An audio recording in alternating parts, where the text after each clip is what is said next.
There are different dimensions of development, and today we are going to deal with the cognitive development, especially the theory related with socio-cultural theory. And most of the learners are familiar with the theory, Piaget's theory of cognitive development. But nowadays, we know that in classroom, we are adopting constructivism. And you know what do you mean by constructivism? That the learners are constructing the knowledge. And for this philosophy, it is related with the socio-cultural theory. Let me see what is this socio-cultural theory. The socio-cultural theory of cognitive development, it was propounded by Lev S. Vygotsky. And this theory describes learning as a social process and the origination of human intelligence in society or culture. And what is the difference in this theory is that the cognitive development is inseparable from culture. When we look at Piaget's theory, we can see that there he is emphasizing the learning process, the achievement of learning process is occurring through various stages. But here we can see the culture is inseparable in cognitive development. And another point is socio-cultural theorists see cognitive development very differently. And what is the main theme of Vygotsky's socio-cultural theoretical framework is social interaction plays a fundamental role in the development of cognition. Socio-cultural theory places the individual firmly in the center of socio-cultural activities and regards interaction with others and cultural tools as essential to the development of cognition. So here, the individual is important in the learning process. The individual alone cannot learn anything. The learner is going to interact with others.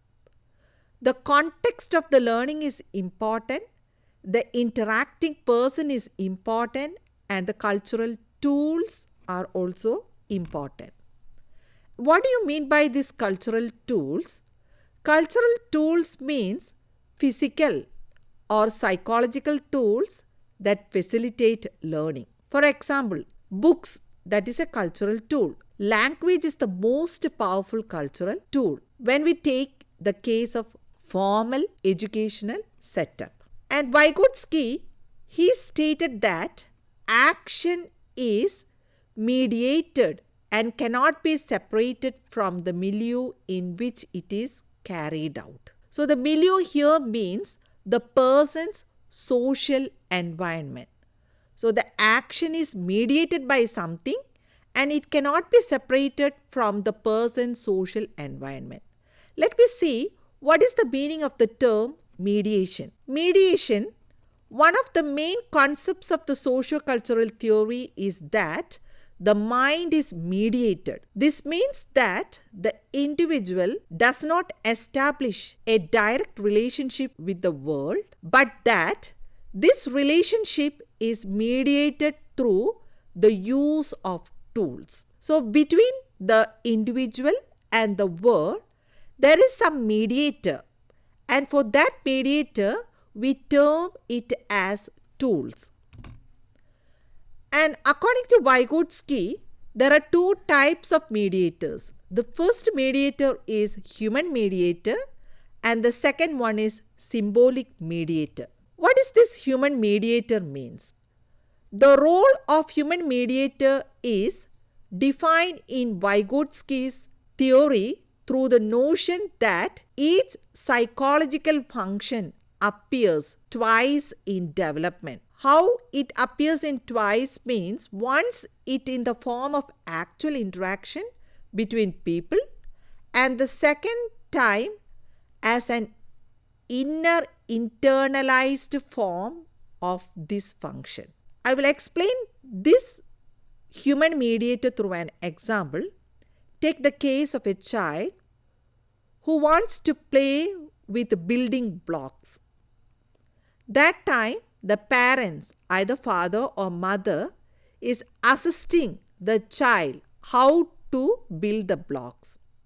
So that is the first type of mediating, that is the actual interaction between people. Here the people denotes the child and the mother or father. And the next mediator that it denotes that without the outward assistance, when the child is able to build the blocks, that is the second type of mediating.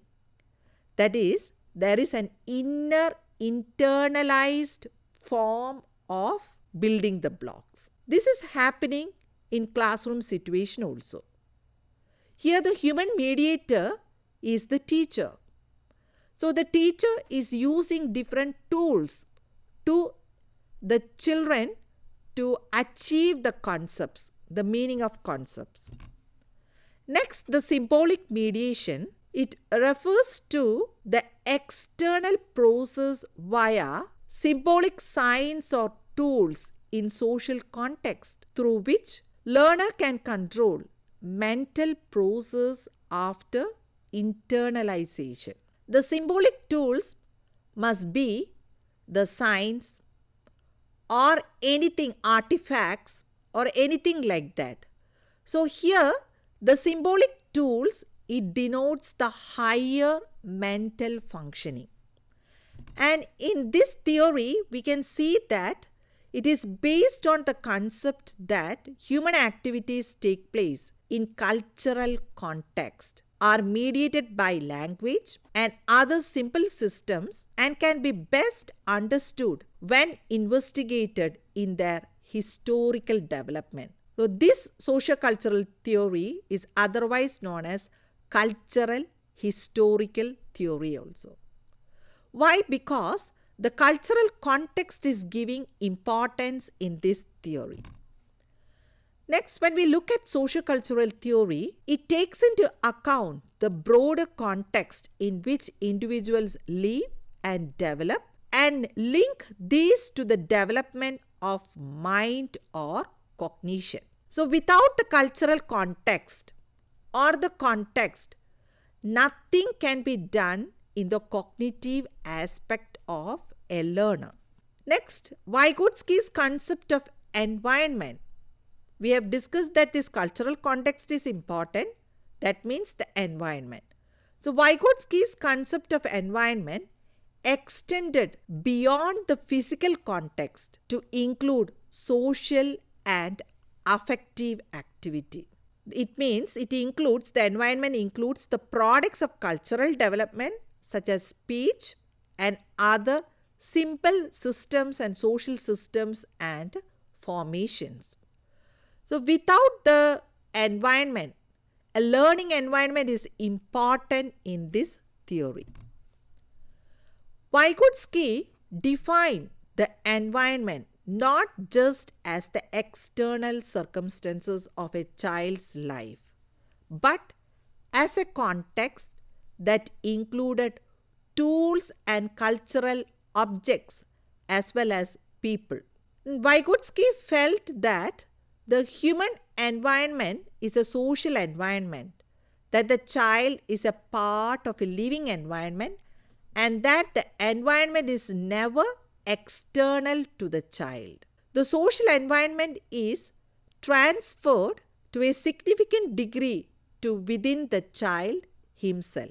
The external environment, it is not just the physical environment, but all the aspects, that is the cultural aspects and the mediating tools, all comes in the environment. Next, we can see how the socio-cultural perspective consider the characteristics of development and learning. According to the socio-cultural perspective, there is always an interdependence of individual, interpersonal, and community processes. The second characteristic is learning can be regarded as the changing participation in activities that lead to individual change. And in this, according to this theory, the learners are engaged in active participation while learning takes place. So the learning activities, the learners are actively engaged. The third characteristic is knowledge is not static but arises as a consequence of cognitive transformation resulting from interaction. Why knowledge is not static? Because through the peer interaction or through the active engagement in learning activities, the child is gaining new knowledge. So the knowledge that is in the schema of the child is not static, it is changing according to the learning activities. And the next characteristic is the distinction between competence and performance is not relevant in socio-cultural theory. And the next characteristics, the socio-cultural approach recognizes regularities in the structure of human activities. So this is all about the characteristics of development and learning according to socio-cultural perspective. Next, the important concept in socio-cultural theory is the higher and lower mental functions. Let me see what is this lower mental function and what is the higher mental function. The lower or elementary mental functions are genetically inherited. That means the natural mental abilities. Each learner has some natural mental abilities. And the next one, the higher mental functions. The higher mental functions are developing through social interaction, being socially or culturally mediated. And earlier we discussed about the mediation, and in that we have discussed the symbolic mediator. Through the science or through the cultural tools, it involves the higher mental function. Because in the symbolic tools, in order to understand the science, the lower mental function is not necessary.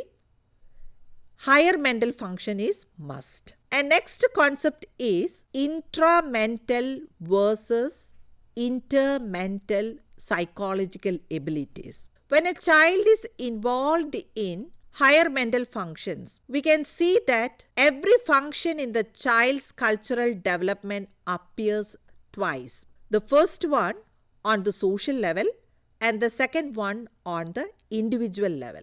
At the social level, the function is taking place between the child and the other people, or we can say the between people, or we may term it as interpsychological. And the next one, that is inside the child, that is intrapsychological. And these two levels is happening when a child is engaged in learning process also. That is interpsychological ability and the intrapsychological ability. The first one, when a child is interacting with the teacher or the peer, we can see this interpsychological ability is expanding. And after getting some kind of learning process, when a child is confronted with a situation, there what abilities has developed, then the learner starts internalizing or thinking of that. There we can see the intrapsychological ability. And this applies equally to voluntary attention, to logical memory, and to the formulation of concepts. All the higher functions originate as actual relations between human individuals. And the next concept in socio-cultural theory is psychological tools. Because in order to achieve the higher mental ability, some tools are needed. So what is this psychological tools? It is the psychological tools that enable the learner to bridge the gap between lower and higher mental functions. And these psychological tools include various systems for counting, mnemonic techniques, algebraic symbol systems, works of art, writing, schemes, diagrams, maps, and technical drawings. All sorts of conventional science and so on. Of the psychological tools, we have discussed many psychological tools. Among the psychological tools, the most important is language. And besides language, some affective psychological tools are there. The affective psychological tools include thoughts, feelings, and behaviors. These are the affective psychological tools. And among these various symbolic tools, we can see that language is the most important factor. So that only we are telling that in classrooms, when something is conveyed through the mother tongue, the child will acquire that concept easily, as the language is the most powerful psychological tools that influence a learner. The next concept is when a teacher is able to interact or to convey the concepts according to the level of the learner, there comes the zone of proximal development. What is this zone of proximal development or ZPD? The zone of proximal development is the range of potential each person has for learning, with that learning being shaped by the social environment in which it takes place. This potential ability is greater than the actual ability of the individual when the learner is facilitated by someone with greater expertise. So according to this zone of proximal development, every learner has two abilities, that is potential ability and the actual ability. Next, when we define this ZPD, it refers to the difference between what a learner can do without help and what he or she can achieve with guidance or assistance or encouragement from a skilled partner. So that difference denotes the ZPD. So we can say that on one side, a child can do without assistance, and in the middle part there is a gap, and the next one where the child can do with the help of assistance. The difference between these two, that part denotes the ZPD. And in the zone of proximal development, there is a term proximal. What does it mean?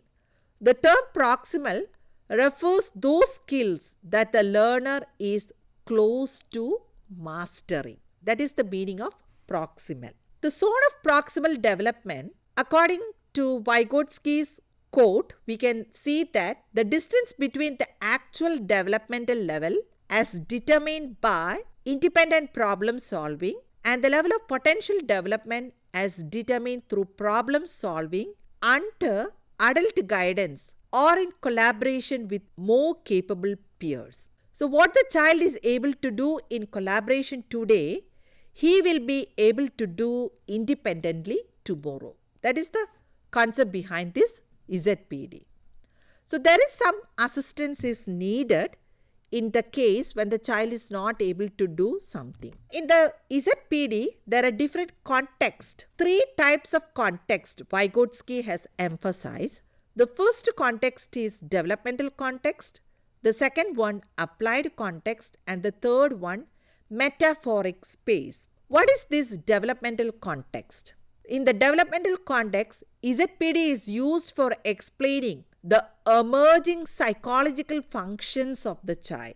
And in the applied context, ZPD explains the difference between the child's individual and aided performances, both in situations of assessment and in classroom learning. And the third context, that is metaphoric space, it means it is used as a metaphoric space where everyday concepts of the child meet scientific concepts provided by teachers or other mediators of learning. So in the ZPD, what is conveyed through this ZPD is that instruction should occur within the zone. What is the zone? The zone is the difference between what the child can do on its own and the child can do with the help of assistance. The second one is effective teaching should be focused in the ZPD zone. Cognitive growth occurs here only in the ZPD zone.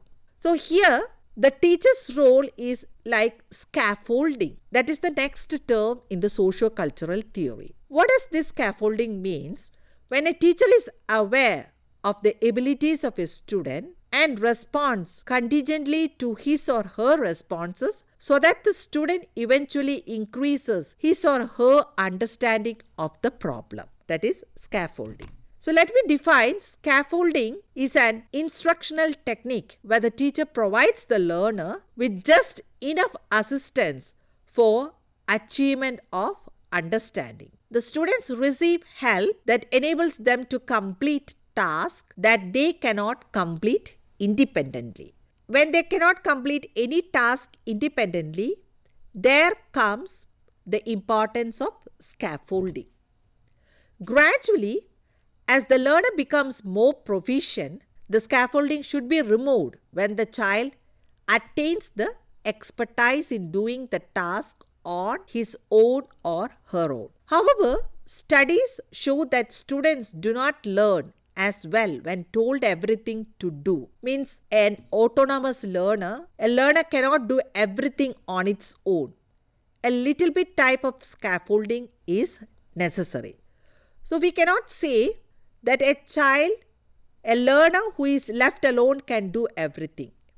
A little bit type of scaffolding is necessary. Then we can see what are the educational implications of socio-cultural theory. Vygotsky stressed active learning. Active learning means the learner should give activities where the active participation of the learner should be ensured. Assessing what they already know, establishing what they are capable of learning. The next one, allowing teachers to teach within the zone of proximal development. Allowing teachers to provide sufficient scaffolding for fostering growth and development. What type of guided participation should be given in the classroom? Here, in the guided participation, the role of the teacher is the structure learning activities. Provide helpful hints or instruction, carefully tailored to child's abilities, that whether lower psychological ability should be concentrated first or higher mental abilities. Monitoring learners' progress and gradually turning over more mental activity to the students. And in classrooms, nowadays we can see that cooperative learning is adopting. And this cooperative learning environment is based on the theory of socio-cultural theory. So design exercises where students are encouraged to help each other, and less competent students will benefit from the instruction of more competent peers. Through cooperative learning, the learner is able to solve the problem. So we have seen what is socio-cultural theory and how it is relevant in a constructivist classroom. And what are the important things, ZPD, and how a teacher should scaffold the learning process of the learner. Thank you for patient listening.